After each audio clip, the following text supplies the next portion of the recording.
Hello, I'm Haven Garber. I'm the Licensing and NDP Manager for the Division of Financial Regulation.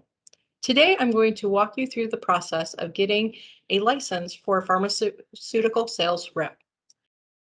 We're going to be using a system called NIPR. NIPR stands for National Insurance Producer Registry. Although this license type has nothing to do with being an insurance producer, NIPR has a user interface that interacts with a robust back office software that allows for handling of a lot of information and handling of license types. The application is standard for producers, so there will be many questions that will not apply to you in particular. We will discuss these as we go through the application process. The first way to start is by going to nipr.com. And you will go to their website. The first thing you want to click on is scroll down and go to Apply for a new license. Here you will have four options: resident license, non-resident license, non-resident adjuster license, or non-resident no home state.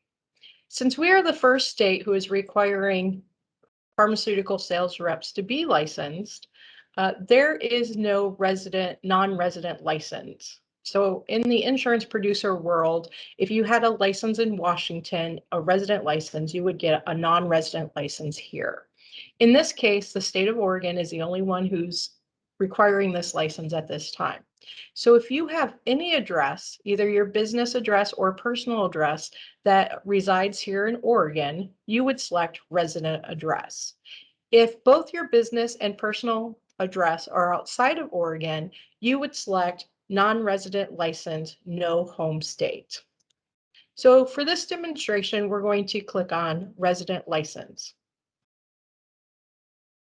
And then click on go to the online application. I'm going to switch over now to a beta site so we don't actually apply for a license. As you can see, this from this point on looks very familiar. There are no business entities that will be licensed as pharmaceutical sales reps. This license type is strictly for individuals. So you will click on individual. You will have three options: license number, which you have not obtained yet because this is your first application. NPN is national producer number. If a PSR had been previously licensed as an insurance producer, they may have an NPN number. And although pharmaceutical sales reps are not insurance producers, because you're obtaining your license through NIPR, you will also obtain a NPN number. But if this is your first time ever using this website, you will want to use Social Security number. You will type in your last name and your full Social Security number. This is required because thousands of people use this database, and we want to make sure that we're using unique identifiers to make sure no information is getting confused with other people's identities. Click the box I accept. You may click on the hyperlink here to read the agreement, and then click Next. The next screen will request a birth date. Again, it's a unique identifier that helps us distinguish between individuals. Once you have entered that information, you will want to click on Start. Even though this is not a producer license, you will have to select producer licensing at this time. This will be your initial application. And again, you'd want to select resident if your personal or business address is in Oregon. Once you've selected those three options, click on Next. You will need to scroll down to Oregon and hit Select. It will line up that line in blue and click Next. And it will provide all the license types that are available in the state of Oregon. At the bottom, you will see Pharmaceutical Sales Rep. You will click on No Lines because it has no additional lines of authority. It is just strictly a license with no lines. Here you can see under consultant, it says general lines, health or life. This license type does not break up that information. Click next. It will next take you to the fee estimate. The state fee is $750 and an NIPR fee of $5. Click next. At this time, you will enter information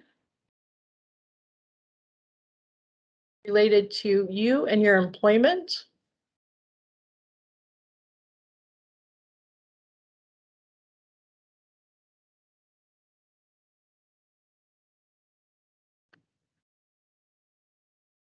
This question regarding FINRA and CRD numbers is related to securities and variable lines line. The expectation would be that there would be no answer here. Click next. Here you would want to put in your resident address. So I'm saying my resident and mailing address will be the same. My business address. I would hesitate to have you use your business address, your resident address as your business address. So it would be better for you to use your employer or the companies that you are representing as the business address.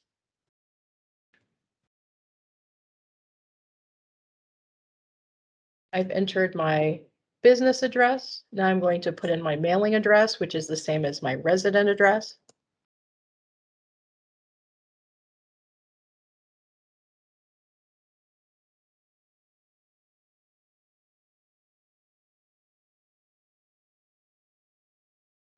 Click next.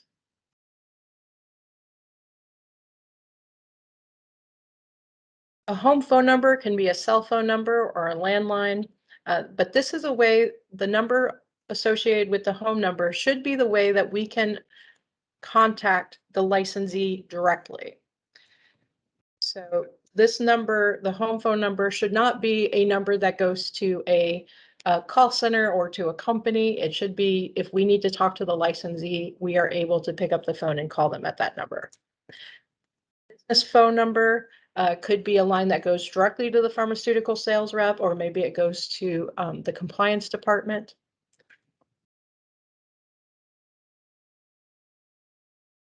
Once you have that information in, click next.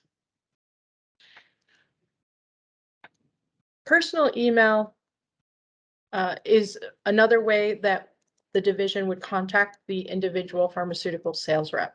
Your personal email address should be just that, a personal email address. If you have one, a business address, email address that's associated with your business,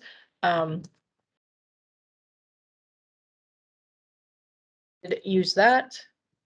If you would like us to contact your company, you might have a company like a licensing@company.com address. Either of those would be fine as long as someone is able to answer our questions if something comes up regarding your license. Click next once that information is entered. Aliases you can enter or not. It's not necessary. Affiliations, you do not need to enter any information here. This is strictly for insurance producers. Just click next.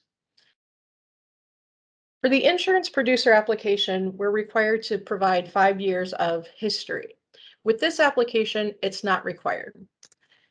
So whoever your current employer is, just make the from and to date equal the last 5 years. So I'm doing this application in November, so I'm putting November 2016 to November 2021. It does not matter if you only started working there in March of 2021. Just put in 2016 because that we're not required to track that information.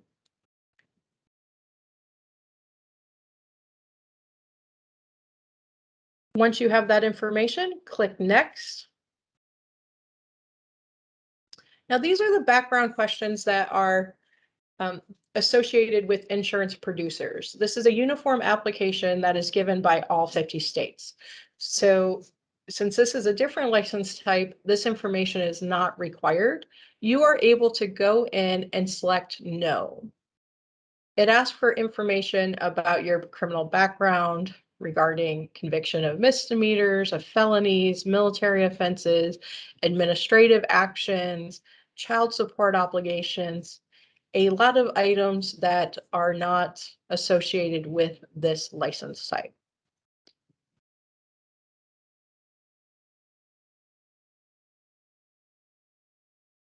After you've gone down and select no to every option, click next. Now, this is the one question that you have to answer yes to. So this is an acknowledgement that you are voluntarily answering the background questions. And it states here that I may elect to answer no to the background questions and continue with the electronic application. So I'm going to click yes here because I'm acknowledging that I have answered the background questions. And it's fine that I answered all of them no. Click review. This will bring up all the information that you've entered in for an opportunity to review the answers. Along with this video, there is also a PDF uh, document that walks you through all of these steps with screenshots. So feel free to use that as a reference as well. So here's the information that was entered in. Just verify that nothing is misspelled. All the information is there. You've answered no to all of the questions, except for the bottom one says yes. Click next.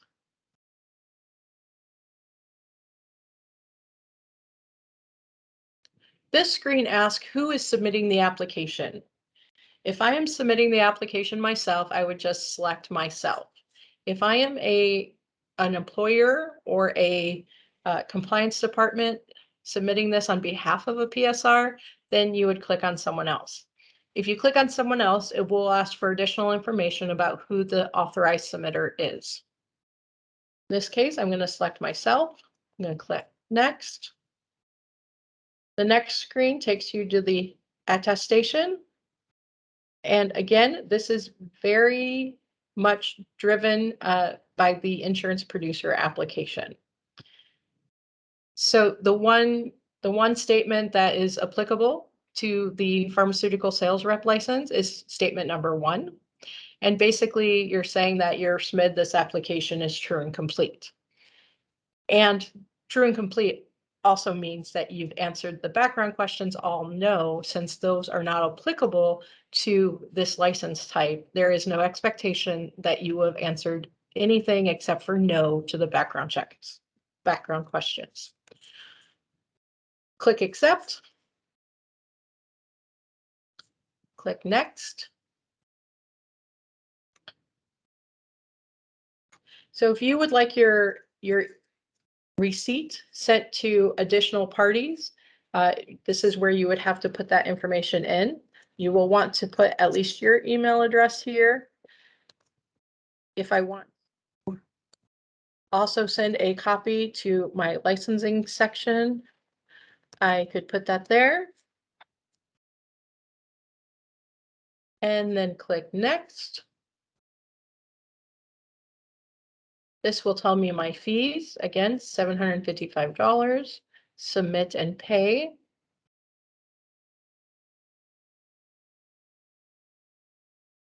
We're going to pay by credit card.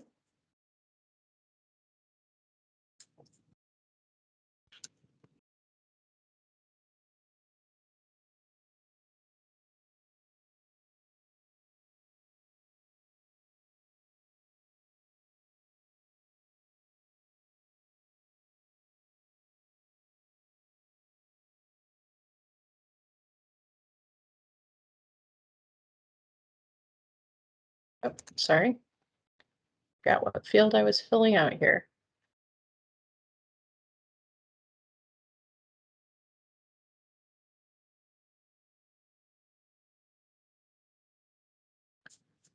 You agree that you will be charged the $755. credit card number,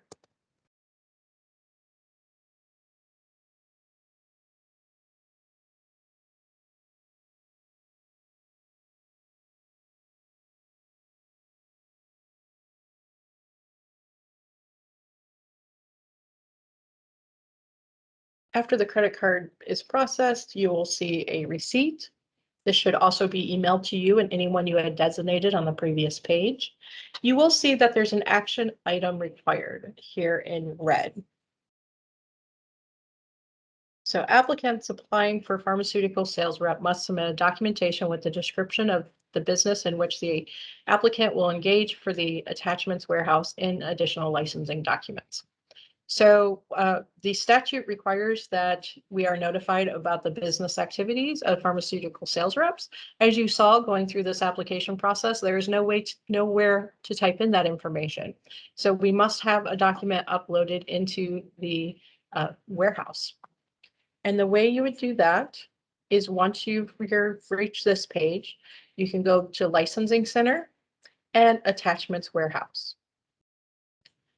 Because this is the beta environment, it does not work from here. So I have already pulled it up. This is what it will look like when you pull it up in the live environment. There are three options: background questions, reporting of actions, and additional licensing documents. So you will want to click on additional licensing documents. That will take you to this screen, which is the attachment warehouse. You can read the user agreement and terms, click on accept. Now there are two options here. The first option is if you are uploading a document after you have been assigned an NPN number. If you are doing this immediately after your application, which I highly suggest you do, otherwise it will hold up the application process, you will want to select the bottom button, which says individual and agency sign-in without an NPN. This will allow you to attach information to your existing application. So you will just need to put in your social security number again.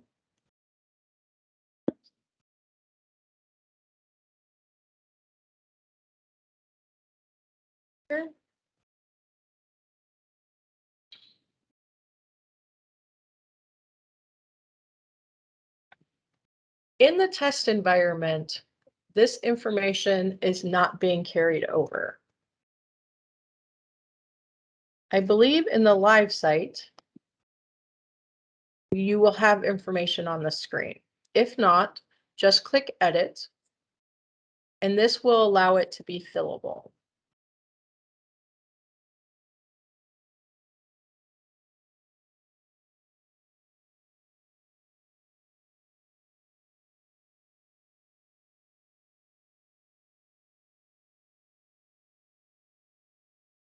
And then you want to make sure that when you are putting in the business email address, that you are using the same address. This is just the second line is a verification.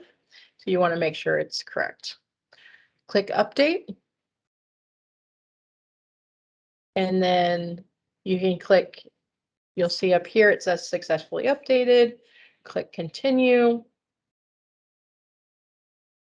And you will want to add a new document. So you can click on this button here on top or the one down at the bottom. It's going to be another attestation. Again, it doesn't really apply. The only part that applies is that you're submitting the application and the information we're requesting truthfully. Here you can select, if you select producer, that means you are doing it for yourself. If you select authorized submitter, it is someone doing it on the PSR's behalf. Click continue. So license type or document type, select other, application type. Here you would select, if we're doing a resident license, we put resident license. If you had applied for a non-resident, no home state, then you would put non-resident license, no home state. In this case, it was a resident license. And we can just put in business activities. business activities. You choose your file.